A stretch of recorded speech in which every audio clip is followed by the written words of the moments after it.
Hey guys, welcome to my channel. Usually this is about Volkswagens or autocross and Crown Vics or whatever else stupid I do in my life, but this video is about, it's a little late, I'm sorry, about my garage that I built here at my house. So when I originally bought this house, small little backstory here, I bought my house it's only 800 square feet. It's good enough for me. I rent it out with friends there for the time being. No big deal. But the garage that came with it was a 2-car. I'll just put pictures in here. This 2-car was a teardown. So it was always a teardown. We used to rent it actually. My parents have an extra garage space for their many vehicles as well. And after all that being said, there came a time where I was able to do a private sale with the neighbor. He was retiring. Maybe he couldn't live within his means with this house, doesn't matter. Either way, I got this house 4.5 years ago now. It was July 1st of 21. Yeah, I was 20 years old. So bought this house and yeah, the plan was intending to eventually stop buying cars and tear the garage down and build something nice. Well, I still haven't stopped buying cars, but we have built this garage here now. Started in, right now I'm talking to you guys in November, middle of November, but we did start this project end of July. That was the tear down. Insert clips here.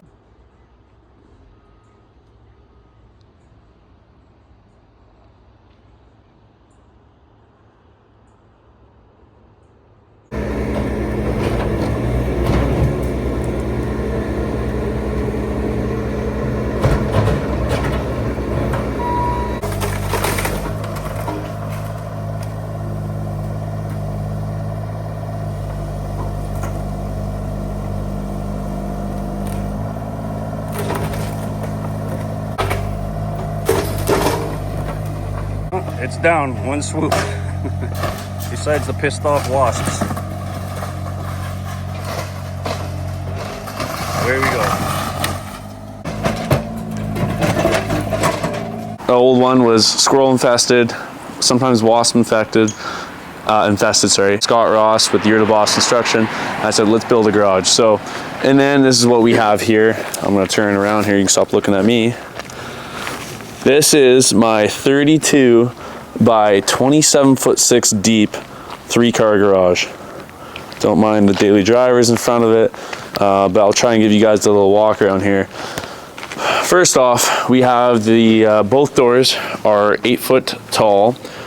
This one is 16 feet long, and then this one is obviously 9 feet long. So quite a bit of room here. Got the plugs. I'm not sure if I want to talk about all the electrical. I will inside. Just all around my fence here, temporary fence. Got some nice soffits here. Made sure I got the industrial size soffits there. Didn't mind it. Everything's black. The stucco, don't remember, I think it was called Silverado Gray. Why not? Chevy Silverado inspired. And then I also have this not real rock. A lot of these places are making this stuff that's, I forget the name of it, but it's like a fake rock there, but it's made of like plastic. So it's actually pretty cool textured. Very happy that's still not cheap. Over 150 square foot of just this. So I have it on the front side here, along with it wraps around to the side, the visible spots, right? So with all that, tying it off on the outside, other than, you can maybe see it here, I have a metal roof as well. You can see, because we're in Canada, I got a snow break up there as well on each side. Metal roof I wanted to do, low maintenance. I don't care what you guys say who are all shingles people. I know that you can get 40-year shingles and all this stuff. All I gotta do is change out the hardware if I have to in 20 or 15 years as a maintenance item. No biggie to me, don't mind it. I'm a big metal roof guy. My parents have a metal roof. They're next door to me. And you know, they've had that metal roof for over 20 years. Never really had an issue, so I'm okay with that. The doors, let me get started with these doors. I would finish on steel insulated doors because we live in Canada. This is very nice quality. I actually lucked out with the color. I figured I want a little brighter. I'm okay with the tinge of darkness that it is. It's good, it still pops. The outside is done, obviously, as I'm showing you guys now. These sconce lights I picked are off Amazon. I can put I think I'll have the link. I'll throw it in the description. They're beautiful. I'm so happy I picked these sconce lights. It's actually like my highlight. I turn them on every time if I can. If we walk around here, I'm gonna do more landscaping here next year. So this is part of the progress video. The back is pretty much the same. It's all self-explanatory, stucco, along with, you can see where the siding ends there. There's my meter over there for my 200 amp service panel.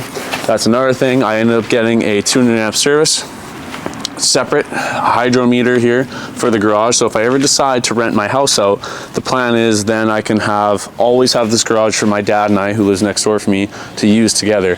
So if I do this, then that way, at least if I'm using a welder, any other power, lights, electricity, you name it, it's only on me, and I don't have to try and budget it and figure it out for the unlucky people renting my house if I ever decide to go that way. It's a possibility, I don't know, but the garage is forever, so this is why we went this route. I got some more plugs outside here, and then my normal steel door. All right, so we have a lot of cars in here. Electrical is not done. The rough-in inspection is done. All I have is one light currently right now, so I'm just gonna open the doors here. These are Costco wall-mounted garage door openers. So I needed one for my doors. As the future plans for this space, I need the room and roof height for the lifts. As you can tell over my voice, these things are extremely quiet. I got them on sale. I think they were like 850 bucks for both. It was actually a really good price. I'm very pleased with how everything's turned out here. Very important. Right now, this is the winter storage setup. I'm not done yet. I still have to put one more car in. Currently, there's 4 cars in here and 3 bikes. So, and a big welding table, thanks to Mark. I got all this free stuff from Mark, and you can also thank, or as myself, I can thank Speedroll Indoor Kart Track as I'd say a big sponsor in simulate racing. Please check them out, guys. That I got all this free stuff here. So I got a bunch of DeWalt power tools, this welding table, and I purchased off Mark this this drill press. Very happy for this. That's a good tool to have. So back to the garage. What we got going on here is 10-foot walls with scissor trusses. So scissor trusses give me that extra height in the middle. To the very middle of the truss, I think it's around 12'3" or 12'6". It's not much. It's just a touch over 12 feet. So that's in the middle. This garage, just for starters, just gonna tell you right now, is the biggest I'm allowed to go in the city or within my, how much square footage I have on my property. The plans for this place. Outside's done, inside is basically done. You can see I got my blue flake floor epoxy. Winnipeg Resin Floors did an amazing job. That's done on this place. The reason why I picked blue is it reflects off of the blue cars very nicely. I'm very pleased with this. So in the end, it's a lot of space. I've already filled it. Like I said, I gotta put Dad's Beetle in here for the winter. The main plan of this space, I'm just gonna tell you guys right now to finish off the inside. Obviously, I have no insulation. It gets cold here in Canada. I still have to vapor barrier and insulate this whole space. I spray foam insulation, extremely expensive. It'd be over $22,000 or $21,000. A friend of mine at work got a quote for a similar space garage, just 1.5 feet less than mine. Not happening. Great R value, amazing. I can give it all that. This is like a forever space, but I'll be fine with R22 Roxol, and I'll be doing R44 for the ceiling. So that's my plan for insulating. Finishing the walls, you might ask. This has been a huge debate, and I know there's truss core as a material. You might see that. It's easy fastening, mounting done. Looks like a shed inside. I'm sorry, that's my opinion. I'm not a big fan. I get the price, it is a good product, but I'm just not the fan of the look of it. Plywood, OSB, I don't want to look at it even if I paint it. Yes, it's easy mounting, all this stuff, whatever, I get it. You can't really damage it. I am going with the obvious one of drywall. I'm gonna drywall the whole thing. I'm gonna have it mud and taped and painted. Not gonna not finish it like some people do. I know it's very easy. I will drywall it, and if I throw a hammer into the wall or I dent it or whatever, you name it, I'll fix it. You cut it out, redo it. Yeah, it sucks, but I want it to look nice. If you can tell already, I already have the floor and now everything else done to a certain fashion. I guess I'm a little bougie with it.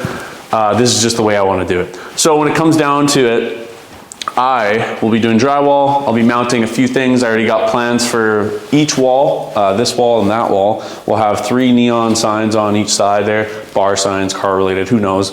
It'll be sweet. They'll be on their own light switch to flick on for, 3 and 3. Lighting. I'm done with the walls now. I don't want to talk about it anymore. Lighting. There'll be, I think, 2 rows of 8-inch strip lights along the middle of the ceiling. My next plan for low voltage, I want to get 4 speakers in the ceiling. That'll be good, like 8-inch woofers or something like that. And then I'll have, they're already in here, if you can see with the blue buckets as per code, is for pot lights. So I have 5 pot lights on one side and 5 pot lights on this side right above us.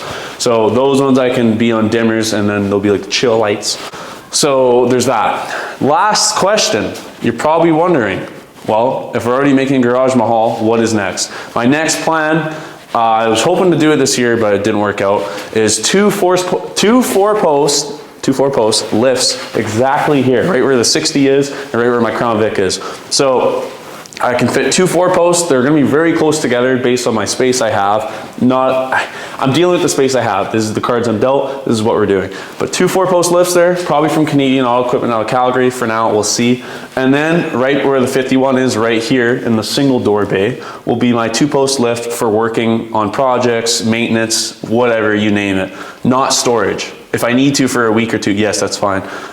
Does anybody else feel that way? You hate storing cars on 2-post lifts?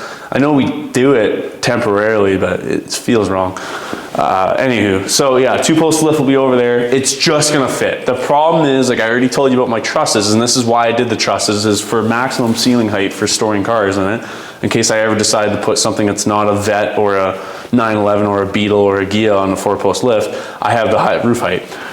The 2-post is going to fit just between the trusses in the very middle of the garage.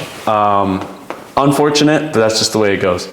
Lastly, you're probably asking, Sebastian, why do you need a 200 amp panel? Why can't you just run 200 to the house and 100 here? That ain't enough, let me tell you. For me to do what we want to do, it's not a good idea. I'm not going to have enough power. Or people are asking, why didn't I have it to the house? Why did I get a separate meter? I could never have 200 here if I got 200 at the house, right? If I had 200 there, I'd only get 100 here. So 200 amp service here, powers all the stuff we need. If I want to live in here, we might just do it. Who's stopping me, right? Also, before I forget, there is 2 20 amp? There is 2 welders plugs I have gotten in here. One on the side wall and one on the west wall here. I have those in case. We got plugs on the ceiling for drop downs, one for each hoist as well. We got those all plumbed up. And I just want to say an update here before I forget.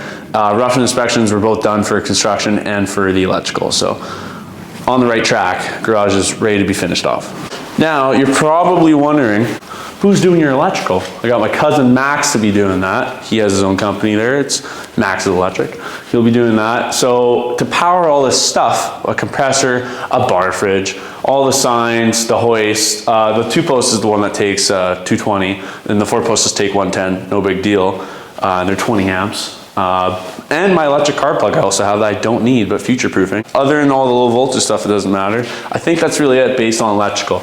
So if you're gonna ask me how are we staying warm, the plan is we have, well, it's already done mostly, I just don't have a boiler, is a heated floor. So glycol lines are right behind us, sticking out of the floor there. Eventually when I can buy a boiler, they're like 56 to 5 grand, $100, it's rough.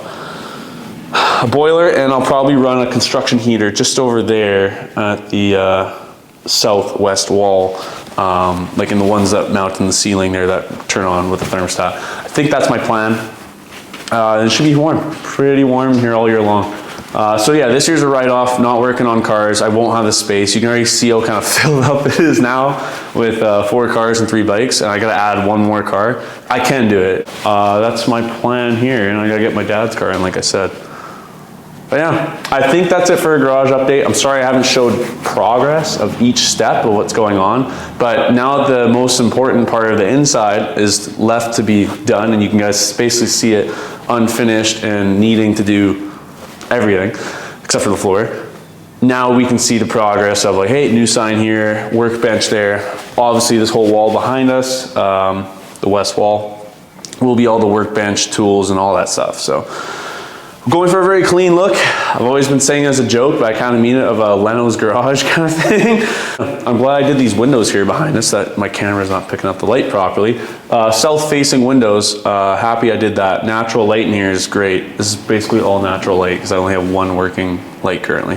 I did not do windows in my garage doors because I was just gonna tint them anyways, and one door alone was like almost $2,000 extra just for frickin' windows, guys. The other door was like $1,000, 1,100. So like, why? You can buy another steel garage door just for the price of putting in windows in both when you don't even want people to look at them anyways, and they're useless. So they look sick. Let me tell you, I like wasting my money on dumb stuff, but I don't need them, so. Yeah, turned out nice. I'm very happy. I'm just starting to appreciate it now that everything's settled with the bank and me getting money and everything's good. I've lucked out, honestly. Very happy for all this, and I'm thankful for all the suggestions and friends that have helped me along the way to get here. Now I just like to use it. But yeah, November, we're pretty much done. I'm out of money, so it'll be a while till I insulate. So maybe next year we can get close to finishing. It's gonna be a little tight, but we'll see what happens. I'd like to use my tax return on cars, but I might have to use it on this. That's probably the smart thing to do, right? Anywho, thanks for watching the video, guys. This is my garage update, my garage mahal, I call it. So stay tuned on the channel, whether you want to watch cars or not. This is the garage that I'll be working out of. Also, the pad, I forgot to say that now looking at it. It's a 7-inch pad poured monolithically with the 6-inch curbing. 6-inch curbing is great. No rot on the wood on the bottom of the joist. There is pressure treat, but still, you don't. I've learned that from Mark of one thing: always get the curbing, and then yeah, you have no water seeping in as well. My dad's got an okay garage, a single car, but even then, his is like a little bit of curbing, like 3 inches, I think. And because it's like sunk into the ground where his lot kind of is, if there's a lot of snow and ice, comes in the floor if it's high enough. Water's there, not good. I'll never have a water issue here ever, I think. We're so high up enough already based off of where the old pad was that we ripped out, but we didn't really dig down that much. And then I also have underneath each car, I'll probably show you guys in the spring because I can't right now, I have 3 drains. They're not real drains, they're more of a catch, I call it, but the concrete's perfectly contoured into each one to catch water. So if I pull a car into the 2-post bay in winter, melt snow and ice, no big deal, squeegee it in, suck it up with a shop vac, done deal. It was cheap and it wasn't that expensive to get them formed up around, so I'm okay we did that. It would have costed a lot more to actually have them drain into something. I wasn't really looking to do that, but stay tuned for updates. Thank you for watching. Talk to you later, guys. Bye.